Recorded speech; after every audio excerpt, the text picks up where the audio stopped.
and was able to remain focused on the tasks given.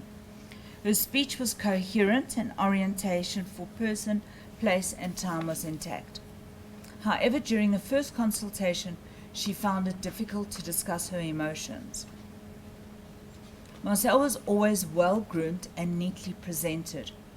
Her demeanor was friendly and engaging, specifically during the second consultation. Furthermore, her grasp of the English language was good, and she expressed herself articulately. She displayed an analytical approach to answering the questionnaires, in an attempt to distinguish the true meaning of the questions at hand, whilst expressing concern as to what the ultimate portrayal of the results may reflect. So an example was, I quote, "I am so scared of answering the things in the wrong way. A lot of the times I want to substantiate because one person's true and another person's true can mean two different things because their motivation behind it is different." An example of this, my lord, is that she would say things like, there was a question, is your father a good man? And she said she didn't know how to answer that. She didn't really know him very well. Other questions involved her activity before the arrest, and obviously she was concerned and confused about which scenario she should answer in terms of. So in other words, while she was incarcerated, or should she answer the questions in relation to her pre-arrest experiences. During the second consultation with Marcel, she appeared to be very willing to complete the evaluation process. She meticulously completed the psychometric tests and spoke honestly and openly about events in her life, including her time during her incarceration. In contrast to the first consultation, Marcel was weepy on a few occasions and sobbed when discussing her relationship with her brother, as well as when elaborating on her involvement in the crimes committed.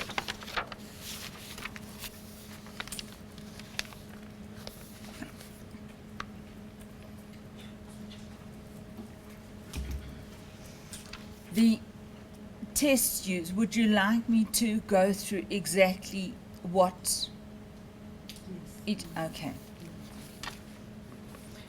So the first test is called the Millen Clinical Multi-Axis Inventory 3, the MCMI 3.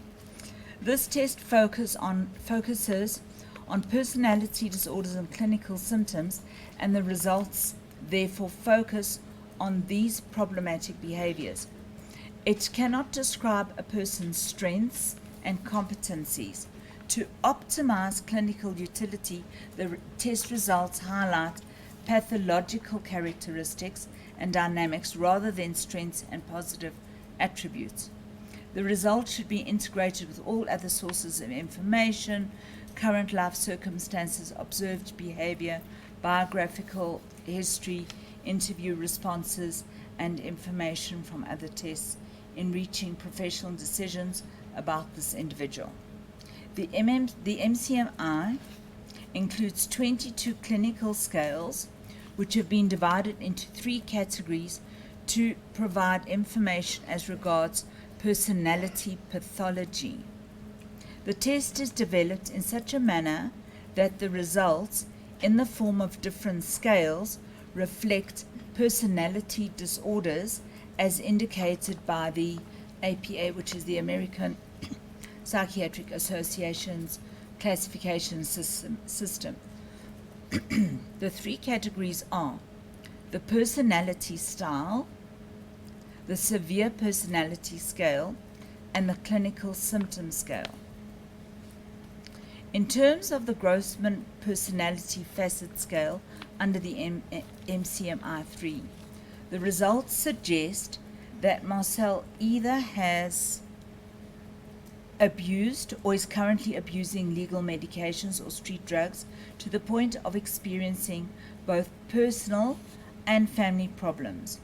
Whatever their nature may be, these substances are primarily employed to moderate her psychic pain, helping her to overcome her interpersonal fears and anxieties and to provide a respite from her travails. Also likely is their facilitation of fantasies that replace the loneliness and anguish that characterize her daily life. Marcel may be expressing the symptom cluster of a mild manic episode. Although brief spells of euphoric excitement may be understandable in her, such behavior is not characteristic of her personality pattern. In fact, she may appear composed, perhaps even uptight, at the motoric level. At the same time, her speech may be rushed and her thinking accelerated. I'd like to elaborate a little bit on that, if I may, my lord. So, what it is basically saying is that the drugs that she used assisted her in almost detaching herself from her emotions. The other thing that it's basically looking at and saying is that she uses fantasy in a way to escape. Now, to just elaborate on that, what I've seen is some of her writing. She would write copiously in a diary, and she would write, and that was her way of dealing with what she had gone through and questioning what the reasons were that, the situation that she was in, that type of thing. When it says that in fact she may appear composed, I believe, my lord, that this is learned behavior. I believe that Marcel has learned over the years to appear composed. And then I'll continue. Furthermore, Sorry, this diary that you kept. yes, To what date does it go back to? it was written in jail, my lord. Also, it's not at the time of the various No, incidents. no, I didn't. I wasn't able to get that. Yes. Okay. Furthermore, physical hyperactivity may also be exhibited at times. Example, restless pursuit of multiple activities. So that's a little bit of, and it comes out, a little bit of obsessive compulsive disorder, that kind of behavior. Inconsistent with her typically restrained and hesitant behavioral style, hypomanic periods signify a marked reversal, a posture that she may adopt briefly as a means of nullifying, if not countermanding, the upsurge of painful thoughts and feelings that she cannot otherwise deny or neutralize. So these were coping mechanisms, my lord.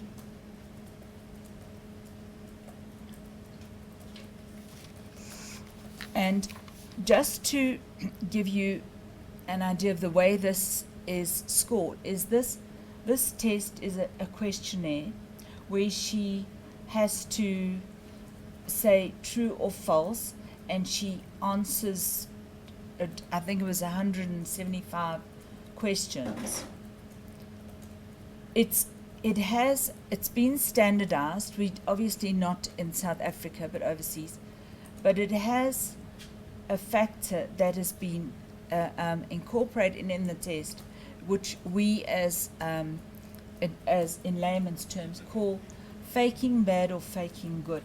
So if she was faking good, it would show a high desirability scale. If faking bad, it would show a high debasement scale. So did she pass or fail this test? No, she passed it, my lord.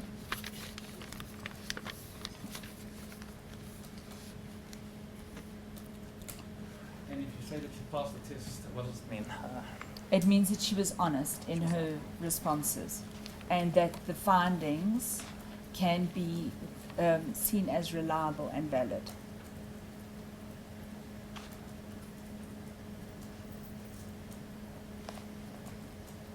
So these are, now we have the clinical syndromes that that came out This is on page 10. on page 10. The major complaints and behaviors of Marcel parallel the following Axis 1 diagnoses. Clinical syndromes listed in order of their clinical significance and salience. It would be psychoactive substance abuse, NOS, which means not otherwise specified, and bipolar disorder without psychotic features. Now those are on Axis 1, my lord, and I don't want to go into a whole kind of psychological 101 here, but that basically means what those are the presenting problems that she has. So it's substance abuse, and she is presenting with features of bipolar disorder, which is a mood disorder characterized by highs and lows, but without psychotic features, meaning that she doesn't get to the point where she loses touch with reality. Deeply ingrained and pervasive patterns of maladaptive functioning underlie Axis 1 clinical syndromal pictures. The following personality prototypes correspond to the most probable DSM-4 diagnosis in terms of disorders, traits, features that characterize Marcel. This is now, that is a typing error there. It should be Axis 2. And the Axis 2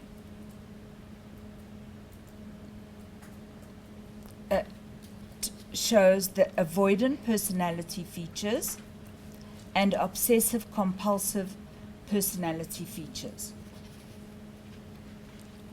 So if I can explain that, my lord, just very briefly, Axis 2 refers to personality disorders, things that she has had. It's a kind of chronic situation.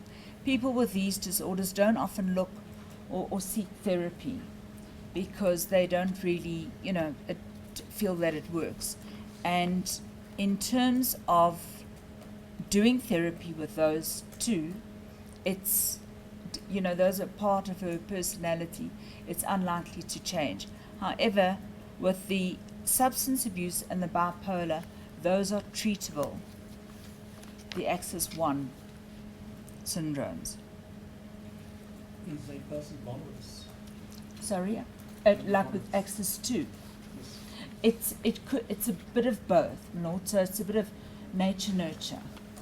You definitely do find instances where an obsessive-compulsive person has got obsessive-compulsive relatives.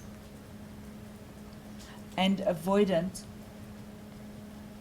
the same. In her case, Lord, I would say that is very much an environmental influence.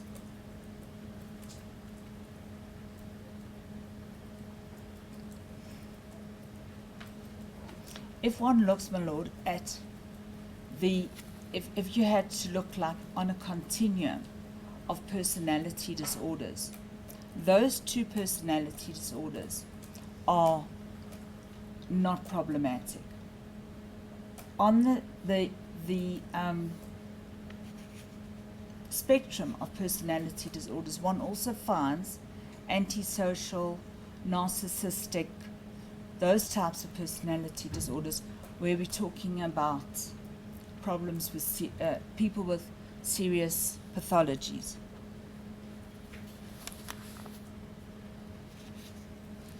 Okay, Axis 2 personality patterns. The following paragraphs refer to those enduring and pervasive personality traits that underlie Marcel's emotional, cognitive, and interpersonal difficulties. Rather than focus on the largely transitory symptoms that make up Axis 1 clinical symptoms, this section concentrates on her more habitual and maladaptive methods of relating, behaving, thinking, and feeling.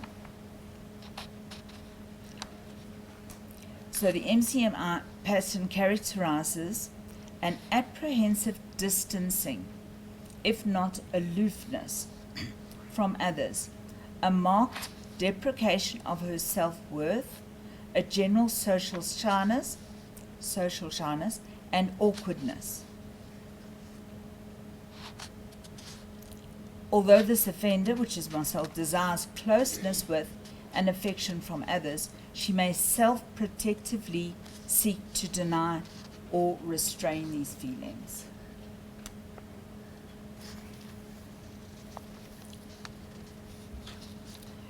Fearing abandonment, she may experience a recurrent and pervasive dysthymia. Dysthymia, my lord, is a chronic low mood, a general state of sadness and mood disharmony. Her cognitions tend to be agitated, easily distracted by external circumstances, and aggravated by an upsurge of disruptive inner ideas. And that's more or less the confusion that she has experienced. Her fear of social rebuff and protective remoteness may be further aggravated by her tendencies to anticipate and elicit rejection.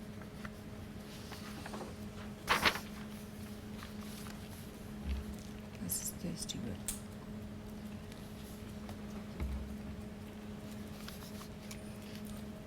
Notably is her deprecation of her aptitudes and occasional avoidance of independence and adult behavior. Now, that is her almost suppressing her own ideas and not thinking that they are good enough.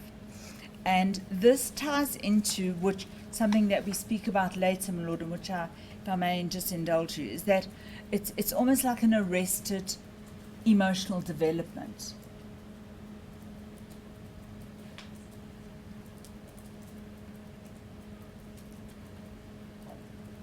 Conciliatory submission to others may also be evident, as is her dependent search for supportive persons, her need to appease.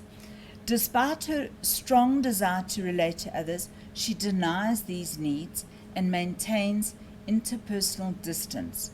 Assuming a passive role in most settings, she may willingly submit to the desires and expectations of others to fill her dependency needs. Although seeking nurturant persons or institutions, she may have withdrawn into increasingly peripheral social and vocational roles. Her self-image of being a weak, fragile, anxious, and depressive person may often make the ordinary stresses and responsibilities of her life seem excessively demanding. Her passive lifestyle may stem from, in part from, a pervasive behavioral apathy and dysthymia, but it also reflects a protective effort to deaden excess sensitivity. Hence her sluggish exterior and affective blandness, which is, it's almost like a lack of expression, may be deceptive, overlying a deeper dysphoric mix of anger, anxiety, and resentment. Note should be made of times when she may become self-absorbed and lost in daydreams that confuse reality with fantasy. Likely she may be cognitively distracted by thoughts that intrude on normal social communications. To counteract these, she may have learned to avoid emotional experiences and to suppress events that stir disturbing memories and feelings. These defensive efforts preclude a more socially rewarding life for her and when coupled with a characteristic sadness or affective restraint, as well as a withdrawal behavior, do little to bring favorable attention and interest from others. As a consequence, she may be pulled further into her detached, depressed, socially anxious and ineffectual life pattern. So if I can just expand there again, my lord, I want to give an example.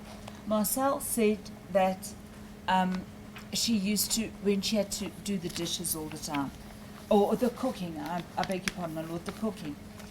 With the dishes she used to sing.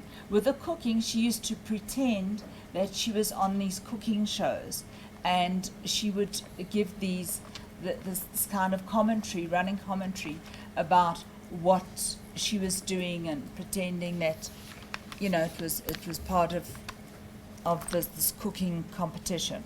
Is that a bad thing?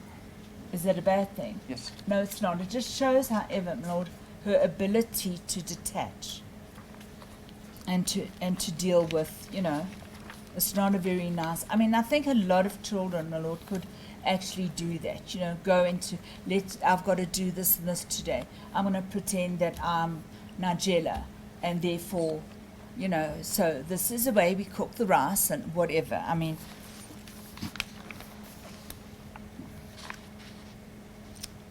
the other thing, my lord, is that it shows that she neither looks for confirmation or opposition. She suppresses that she avoids conflict.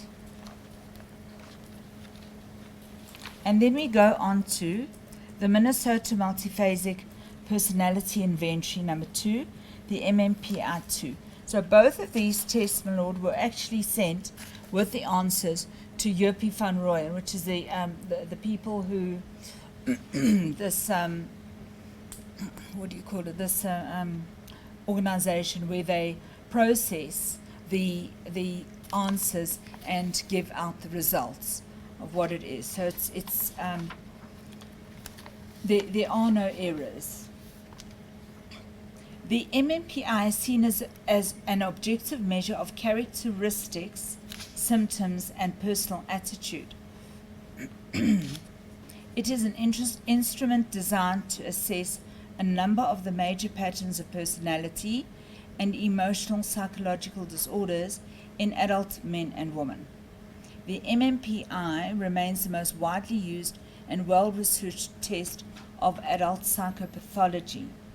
Amongst many others, it can be used to assess major symptoms of social and personal maladjustment, give a strong empirical foundation for a clinician's expert testimony, provide valuable insight for marriage and family counseling, identify suitable candidates for high-risk public safety positions through the evaluation of emotional stability, and assess individuals involved in legal disputes to obtain personality profiles.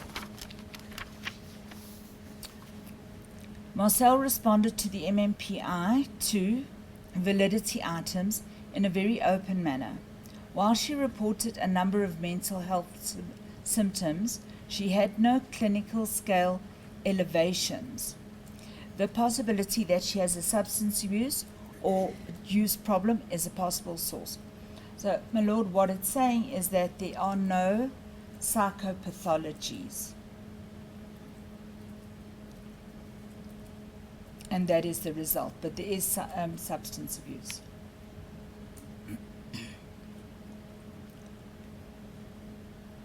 So this that she had some psychopathic demons, where would it fit in? It would fit in from Cecilia's telling her this and her believing it. It certainly doesn't show anything of that nature at all.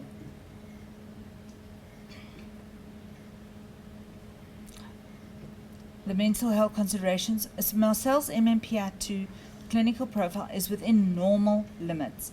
No clinical diagnosis is provided for individuals in this elevation range. The drug problems she acknowledged in her responses should be taken into consideration in any diagnostic evaluation and addressed in therapy. So basically, my lord, as you say, there are no psychopathic demons. I mean, I don't know much about the demons, but Are there so- psychopathic traits? are there no psychopathic traits? It doesn't obviously determine demons. This is, we're talking about normal people from, not religious cult associated people. So we're not going to talk about demons or angels or whatever else, or fantasies and that they may bring up. Then the thematic apperception test, the TAT. The TAT is a projective technique that consists of a set of pictures that represents a series of social situations and interpersonal relations. The TAT is used to provide information as regards a person's inner feelings, wishes, fears, and inner conflicts, which is being portrayed onto external situations presented on the cards. So, my lord, these are a series of cards that she gets shown, and then she has to respond to them. I'll elaborate on that now. Instead of responding, this is what makes it a projective test, my lord. Instead of responding to real people in real situation, the subject is responding to people in the pictures, which she imagines as certain social situations. Since she is under less constraint of conventionality of reality, her responses are more likely to depict her own inner feelings. That is how projective tests work. You'll say, what is that person? What is happening in that picture? Tell me about that picture. What feelings are evoked, etc. So, this is the results of that test. Marcel's reaction to some of the cards evoked strong emotional reactions. Her response was delayed with most of the cards as she contemplated the feelings which were provoked in her. So, my lord, also just to explain, there are cards with certain themes, and I mean, those themes were selected with a view to actually trying to understand her at the times of the crime, her before she was arrested, her now, that kind of thing. With the cards which displayed content that contained physical aggression and or brutality, she found it difficult to muster up any emotions. This suggests that she has suppressed any emotions attached to the crimes in which she was involved. It also confirms that she made use of the coping mechanism of dissociation when the murders took place, thus supporting her explanation of being devoid of feeling for some of the victims at the time. However, she indicated that recurrent nightmares played a role in keeping her from escaping those memories. We know that, from our studies in psychology, that should one not express feelings, they are suppressed, they are in our subconscious, and often they come out in dreams. So, and that's why people are encouraged to go for therapy, because if they're traumatized in any way, if they need to go for therapy to discuss it, so that these things don't manifest in things like or times such as inner dreams or within future relationships or things like that. With the cards which displayed content that contained physical aggression and or brutality, she found it difficult to did I read that already? Sorry, my lord. I think I read that. In terms of cards depicting elements of evil, themes of her fear of evil forces and the power that they had on the person with whom she identified emerged.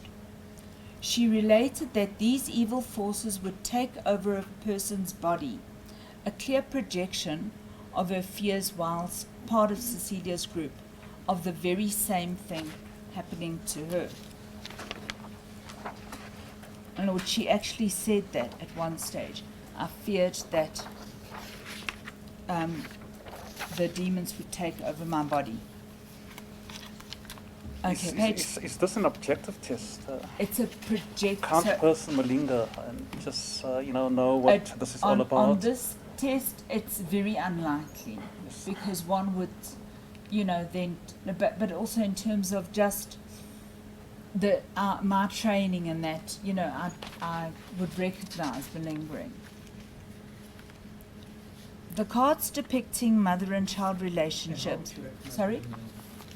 I would recognize it by the way that she attempted the tasks, the tests, the cards, what she said, if she exaggerated, the way that she spoke, her body language, whether she contemplated what she was going to be saying during the time, whether she kind of spun a tale. My Lord, I do a lot of medico-legal work, and with cases against the RAF. So I have a lot of people that I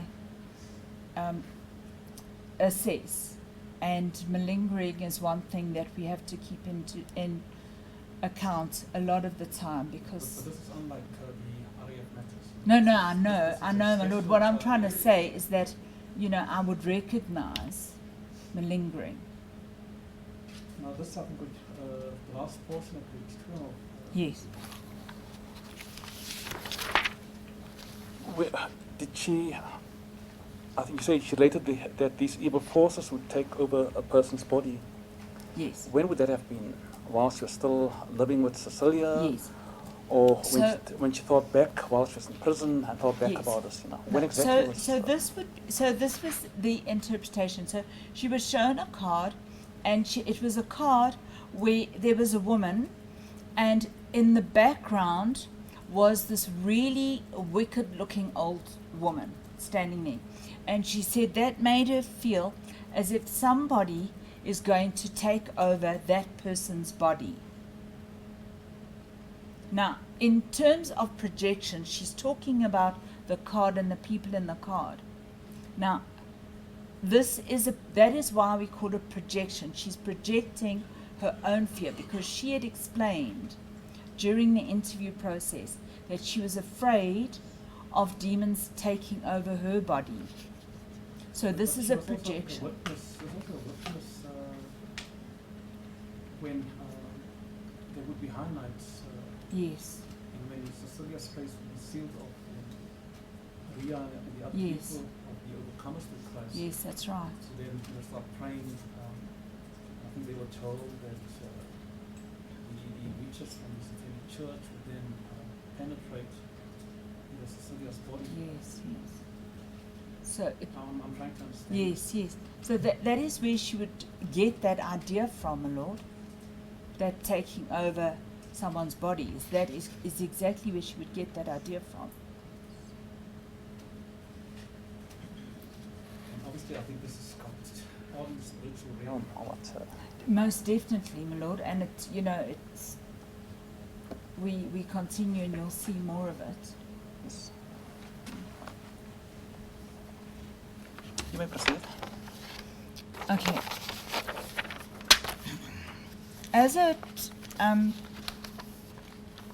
especially a psychologist interested in families and that, I wanted to find out about her relationship with her mother. So I presented a lot of mother-child and family cards. The cards depicting mother and child relationships or family unities resulted in her crying and in one case sobbing. It is clear that she wishes she could have lived a normal childhood with a close-knit family and strong family relationships.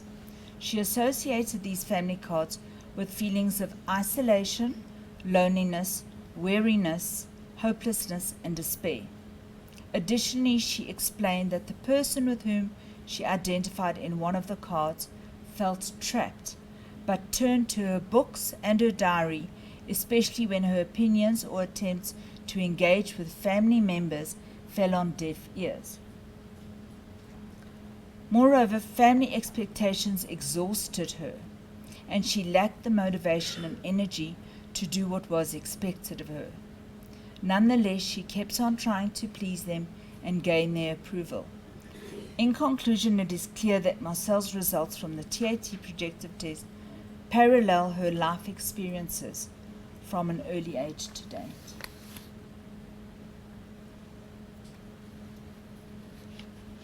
I take it, I think that later you will also deal with The lull period that took place, from 2012 up to November 2015, and what one should make of the period, when no murders had taken place. I don't go into detail about that. You don't deal with that? No. Okay. Okay. The personal and social circumstances at the times of the crimes. The following information details Marcel's personal and social circumstances at the time of the crimes. Marcel was living with Cecilia and her husband and children, her brother Leroux, at the time, who came later, at the time when the crimes were committed. During this period, when the crimes were committed, she was in high school. Post-matric, she went on to work as a maths tutor until her apprehension in 2016. It is evident that social and interpersonal problems have and continue to exist in Marcel's life.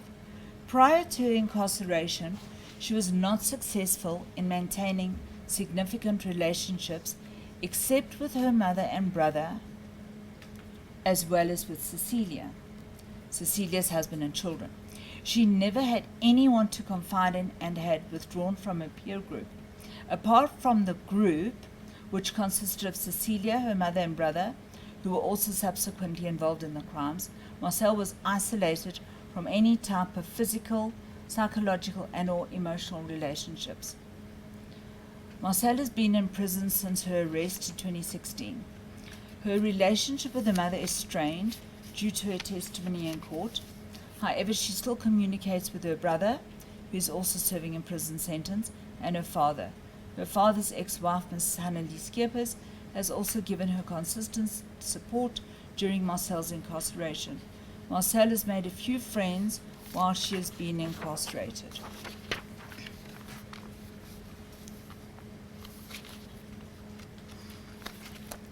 My Lord, I'm going to ask if I could please have a 5-minute break. well, I think If you don't, at this point. just because I think it's you and not Mr. Gustav, I will grant you that. It's not grant you. Let's take the tea right now. Thank you. We'll jump Lord. at tea. Thank you.